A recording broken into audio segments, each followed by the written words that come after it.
vez te has preguntado qué hace realmente una cámara al tomar una foto? Yo soy Esmino Caña y en esta ocasión, Ciencia Cimarrón te trae una cápsula de la ciencia detrás de la fotografía a través de la cámara estenopeica, realizada por la maestra Rocío Villanueva del taller de fotografía de la Facultad de Humanidades y Ciencias Sociales de la UABC.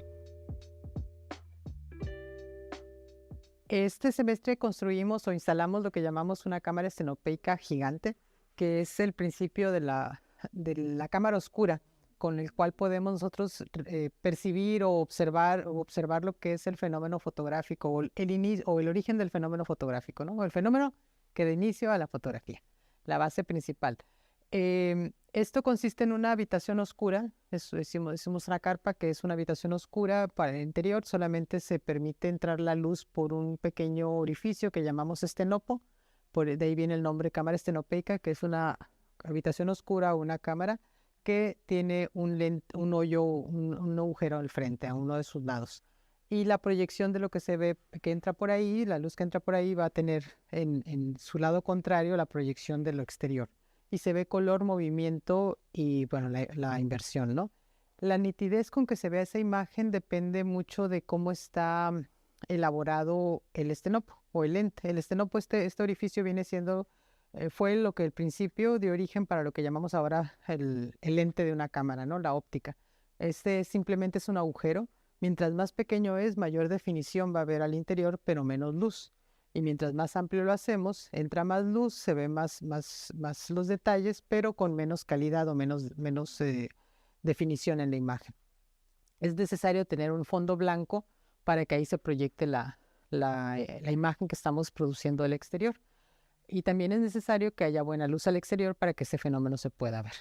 Entonces es muy interesante. Nosotros lo utilizamos principalmente o lo realizamos para la sensibilización en los alumnos que están llevando fotografía. Es algo que obviamente no van a estar viendo o conviviendo en su vida diaria cuando hacen fotografía, pero el comprender que el origen de la fotografía tiene una base que es natural, que es un fenómeno, y que con el tiempo se investigó y se inventó, se descubrió cómo lograr que esa imagen que estamos viendo al interior se fije.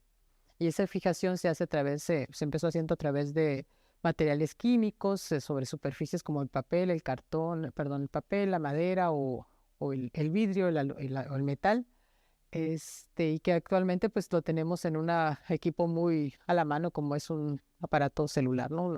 Cualquier accesorio que pueda reproducir imágenes. Todos estos aparatos que usamos en la actualidad tan modernos, la tecnología que tenemos, tiene esa misma base del origen luminoso. O sea, hacemos fotografías a partir de un fenómeno natural.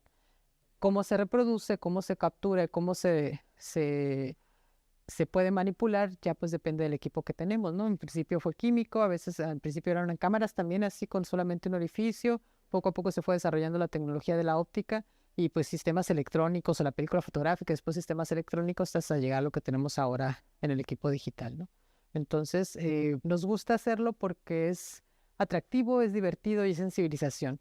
Acostumbrados a hacer imágenes tan inmediatas sin pensar en cómo se procesa, y ver que es algo que simplemente cerrando un espacio, la luz y que entre por un lado, y ver ese fenómeno es algo que todavía nos asombra. Qué bueno que podamos asombrarnos por algo así, ¿no?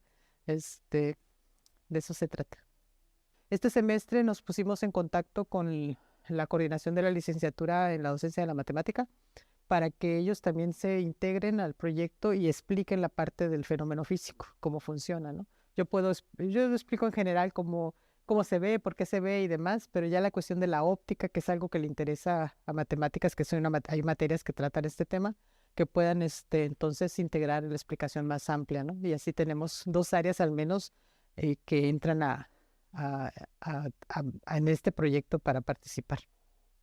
Pues ojalá muchas personas tengan acceso a ver esto, aunque sea como una cuestión de curiosidad y de recreación, pero me interesa, creo que es importante que hagamos actividades de este tipo en el sentido de la sensibilización, pero también por conectarnos con el lado no solamente tecnológico, sino en la reflexión respecto a cómo nosotros, cualquier persona, podemos desarrollar tecnologías o de desarrollar conocimiento a partir de cosas muy básicas, ¿no?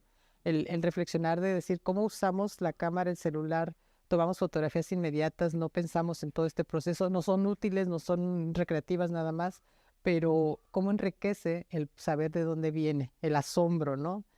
Con cosas tan simples, tan sencillas, conocer esto que vieron hace 200 años, alguien y le dio sentido y que nos permitió llegar a la tecnología que tenemos ahora, ¿no? Y así nosotros podemos hacer cosas que en el futuro mediano o a largo plazo será la transformación de algo. Parece magia, ¿no crees? Pues bueno, este fenómeno, conocido como cámara oscura, tiene una explicación científica y es el principio óptico básico de la fotografía. Tiene que ver principalmente con la propiedad de refracción que tiene la luz, confirmando que la luz viaja en línea recta y en todas direcciones.